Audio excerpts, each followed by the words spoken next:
Հայաստանի Հանրապետության Պաշտպանության նախարարության ներկայացուցիչ Արծրուն Հովհաննիսյանը գրում է. Պաշտպանության բանակի մի շարք զինծառայողներ գերազանց համագործակցելով աշխարհազորայինների հետ համատեղ գործողությունների արդյունքում ոչնչացրել են հակառակորդի կենդանի ուժը, զենք զինամթերքը և սպառազինությունը, գրավել են հակառակորդի դիրքը, ականապատել այն և բարեհաջող դուրս եկել տարածքից։ Հաջողված գործողության կազմակերպման և իրականացման համար մայոր Հովիկ Միրզոյանը, կապիտաններ Արմեն Անդրյանը, Շանթ Հայրապետյանը, Դավիթ Հայրապետյանը, Կորյուն Սողոմոնյանը, ավագ լեյտենանտ Հայկ Հակոբյանը, շարքայիններ Սամվել Իսախանյանը, Ալիկ Շավերչյանը, Սուրեն Խաչատրյանը, Նորիկ Խաչատրյանը, կրտսեր սերժանտներ Կարեն Պետրոսյանը, Անդրանիկ Արամյանն ու Ալբերտ Ֆարմանյանը, աշխարհազորայիններ Թելման Գաբրիելյանը, Սեյրան Ավագիմյանը, Վարուժան Մանասյանը, Էրիկ Աղաջանյանը և պահեստազորի գնդապետ Մանվել Գրիգորյանը կպարգևատրվեն արիության համար մեդալներով։ Հոկտեմբերի 18-ին ադրբեջանական զինված ուժերը հարավային ուղղությամբ ձեռնարկել էին տանկերով ուղեկցվող հարձակում, օգտագործելով 7 տանկ, այդ թվում 1 միավոր S-90 5 զրահափոխադրիչ հետևակի տեղափոխման համար։ Հակառակորդը նպատակադրվել էր սրընթաց հարձակմամբ կրակային և հոգեբանական ճնշում գործադրել անձնակազմի վրա, ապահովելով ճեղքում սահմանի կարևոր հատվածում։ Գնդապետներ Ստեփան Գևորգյանի, Ստանիսլավ Երյոմինի և հակատանկիստ շարքային Գարիկ Առաքելյանի մասնագիտական վարպետության, բարոյակամային բարձր որակների և գերազանց ներդաշնակ գործողությունների շնորհիվ հարձակումը խափանվել է և հակառակորդը մի քանի կիլոմետր հետ է շպրտվել։ Մեր բոլոր օղակի սպաները լեյտենանտից մինչև գեներալ, 18-ից 20 տարեկան զինվորների կողքին ուսուսի տված միասին թշնամու տանկերն են կանգնեցնում, կյանքի գնով են կանգնեցնում։ Ճակատագրական օրեր են, սա սովորական պատերազմ չէ։ Ամեն րոպեն կարևոր է քայլ անելու համար, վճռական քայլ անելու համար։ Ամեն մեկս անելիք ունենք այս պատերազմում, մենք դատապարտված ենք հաղթելու։ Պաշտպանության բանակն էլ գրում է. շարունակում են պատրաստության գերազանց մակարդակ դրսևորել նաև Պաշտպանության բանակի հակաօդայինները։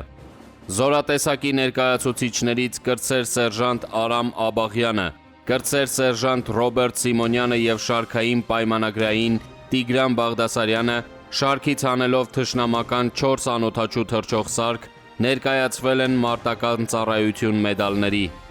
Տղաները շարունակում են գործել մարտագծի ամենատարբեր հատվածներում և ամեն օրվա արդյունքներով բազմապատկել թշնամական կորուստների քանակը։ Հաղթելու ենք։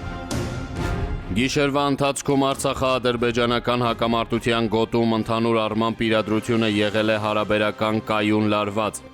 Առանձին հատվածներում շարունակվել են հրետանային մենամարտերը։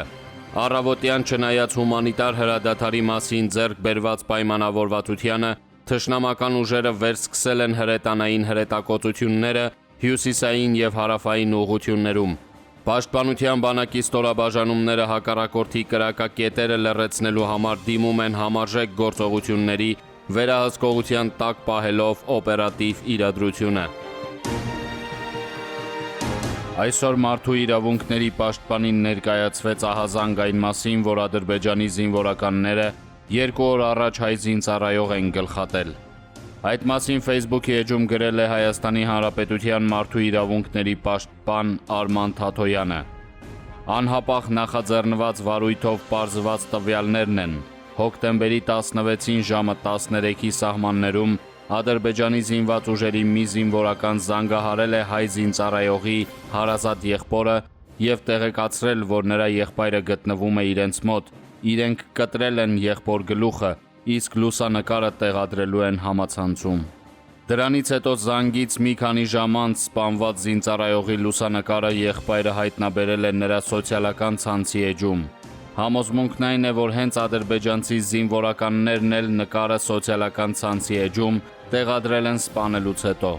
Ադրբեջանի զինվորականների հետ եղբայրն ունեցել է իրար հաջորդող երկու հեռախոսային խոսակցություն, որոնց ընթացքում ադրբեջանական մի քանի զինվորական խմբով ծաղրել են, փորձել են նվաստացնել սպանված զինծառայողի եղբորը, նրա հետ խոսել ատելության խոսքով։ Ընդ որում, ինչպես մարդու իրավունքների պաշտպանին տեղեկացրել է հայ զինծառայողի եղբայրը, զանգերը կատարվել են իր եղբոր հեռախոսահամարով։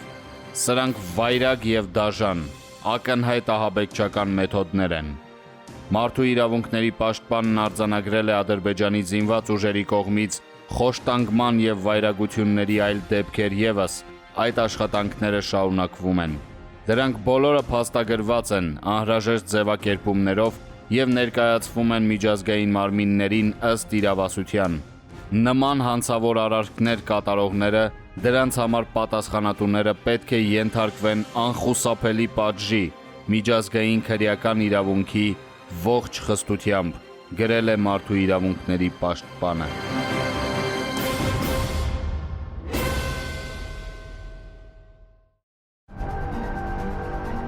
Հայաստանի ազգային անվտանգության ծառայությունն անհեթեթություն է որակել ադրբեջանական պետանվտանգության հայտարարությունը, թե հայկական հատուկ ծառայություններն ահաբեկչական ակտեր են պլանավորում Ադրբեջանի խոշոր բնակավայրերում, որպեսզի խուճապ տարածեն բնակչության շրջանում։ Բաքվից եկած այդ հայտարարությունը ոչ միայն անհեթեթություն է, ինչպես նշում է Հայաստանի ազգային անվտանգության ծառայությունը, այլ արդեն իսկ գործնականում խուճապի վկայություն, պարզապես ոչ թե ադրբեջանական հանրության, այլ ադրբեջանական իշխանության մեջ։ Ադրբեջանական հանրությունը դեռևս խուճապի մեջ չէ, քանի որ դեռևս չգիտե, չի պատկերացնում, թե ինչ է տեղի ունենում ռազմաճակատում։ Ադրբեջանի հանրությունը դեռևս խուճապի մեջ չէ, այլ ինֆորմացիոն բլոկադայի։ Բայց որքան էլ Բաքուն փակել է բոլոր տեղեկատվական ուղիները, որքան էլ կորոնավիրուսի անվան տակ փորձ է արվում փակել բնակավայրերը, խոշոր քաղաքներ ելումուտը, որքան էլ փորձ է արվում մեկուսացնել ապշերոնյան գոտին, միևնույն է տեղեկատվությունը 21-րդ դարում գտնում է հոսելու իր ուղին, վաղ թե ուշ։ Առավել ևս, որ ռազմաճակատում ավելանում են ադրբեջանական զոհերը եւ չեն ավելանում ռազմական ձեռքբերումները։ Այդ ամենի պարագայում Բաքվի համար բնականաբար առաջանում է հանրային վերահսկողությունը բարձրացնելու խիստ անհրաժեշտություն, որովհետև եղած մեթոդներն այլևս բավարար չեն։ Միաժամանակ, այսպես ասած, եղած հիմքերով նոր սահմանափակումների եւ վերահսկման մեխանիզմների կիրառումը կարող է թվալ ադրբեջանցիների համար կասկածելի, եթե ամեն ինչ նորմալ է, ինչու են խստացնում ռեժիմը։ Եվ ահա, այսպես ասած, կասկածի տեղիք չտալու համար ադրբեջանական իշխանությունը կամ պարզապես Անկարայի գործիքները որոշել են հայտարարել Հայաստանից եկող ահաբեկչական վտանգի մասին, որպեսզի թերևս հենց այդ պատրվակով ձեռնամուխ լինեն լրացուցիչ վերահսկողական եւ սահմանափակող քայլերի իբրև թե ահաբեկություն կանխելու համար։ Սակայն ինչպես նշվում է Հայաստանի ԱԱՑ-ի հայտարարության մեջ, Ադրբեջանի համար կա մեկ այլ խնդիր եւ այդ խնդիրը եւս խուճապի պատճառ է։ Ահաբեկիչները, որոնց ճամբարի է վերածվել Ադրբեջանն Անկարայի կամքով, միայն միջազգային խնդիրներ չէ, որ առաջացնում են Բաքվի համար։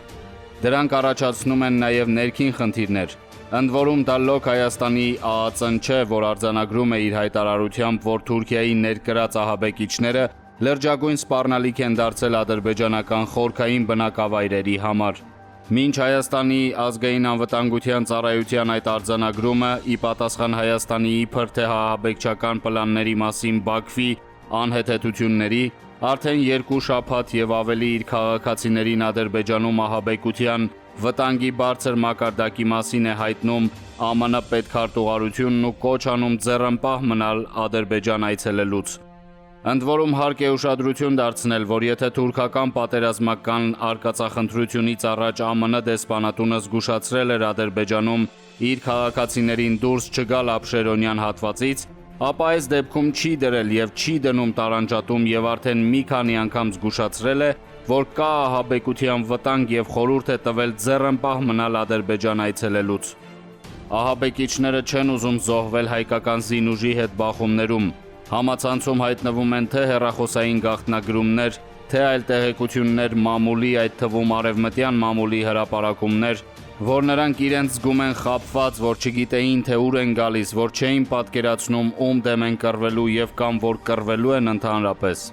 Նրանք չեն ուզում գնալ գրեթե անխուսափելի մահվան եւ քանի որ չունեն գնալու այլ տեղ, հետ չեն թողնում, ապա անկասկած է դառնում, որ մնում է մի բան՝ գնալ եւ սկսել այսպես ասած վաստակել Ադրբեջանի տարածքում։